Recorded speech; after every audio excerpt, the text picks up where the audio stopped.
I want to go back. He wants to go back.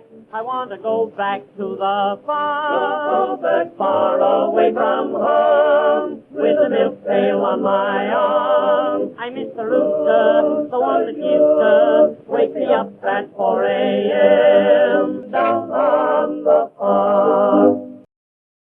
My name is Scott Bame. They called me the Old Farmer.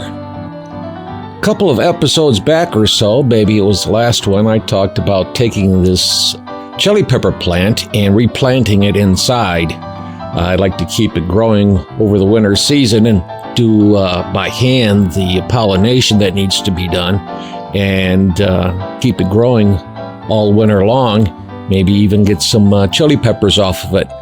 Or if I don't succeed with that, I'll have a plant that's ready to go in the springtime. Plants like this are very easy to keep. I've even tried it with tomatoes, and if it wasn't for a circumstance that happened while I was trying to do it, it would have survived. Now, this is a metal pot for a plant, and since there's no hole in the bottom, I put some stones down, and then I'll put the dirt on top of it.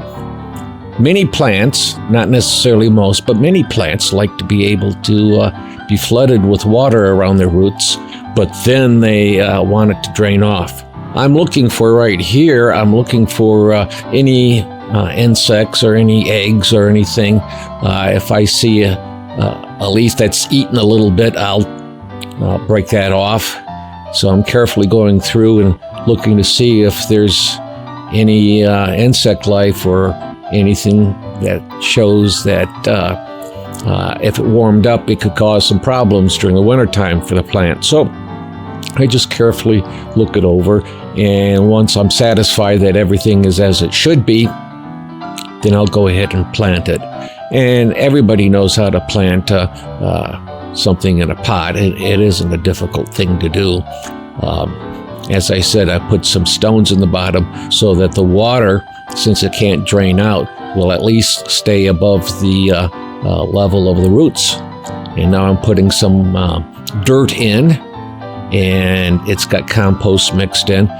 This came from out of one of the raised beds, so I know that it's in this dirt's in real good shape for planting purposes. And of course, here it is. Outside, if you noticed, I shook off a lot of the dirt so that we're starting with fresh dirt. Nothing to stress the roots out, but I shook off quite a bit of the dirt so the roots were exposed.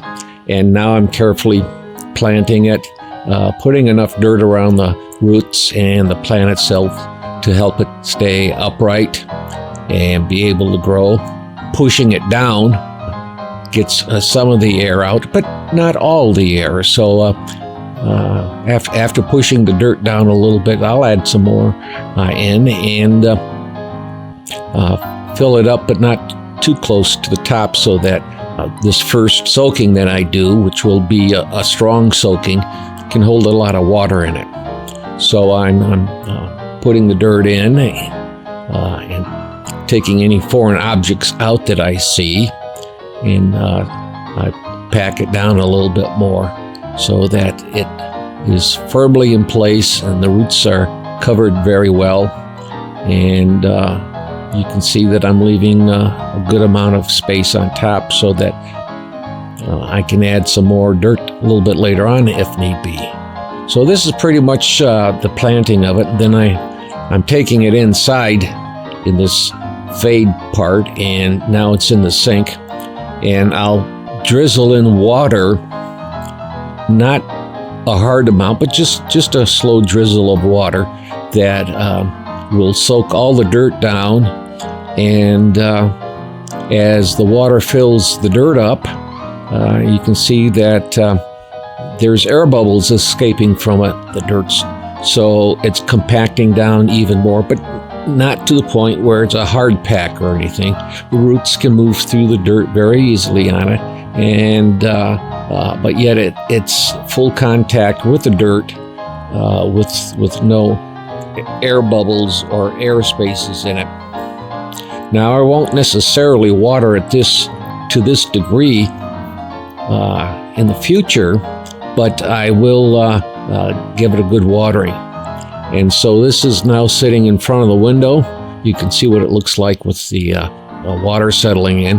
And that is an aloe plant that we keep at the house at all times. Excellent for burns and insect bites and things like that.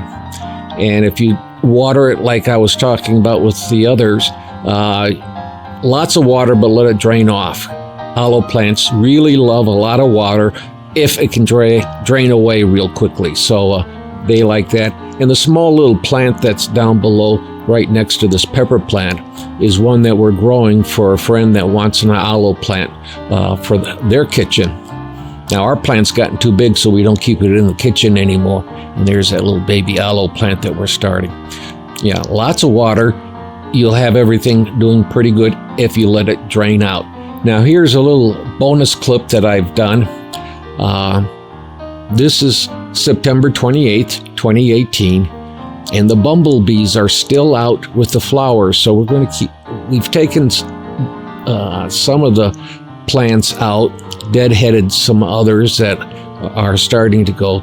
But these Costco's, the bumblebees are still pulling pollen off of it. So that's what we're let them have a chance to do that. And so we're keeping a few flowers. So that's how you plant, bring a plant inside and keep it over wintertime. I'm the old farmer, Scott Bame, saying, be well.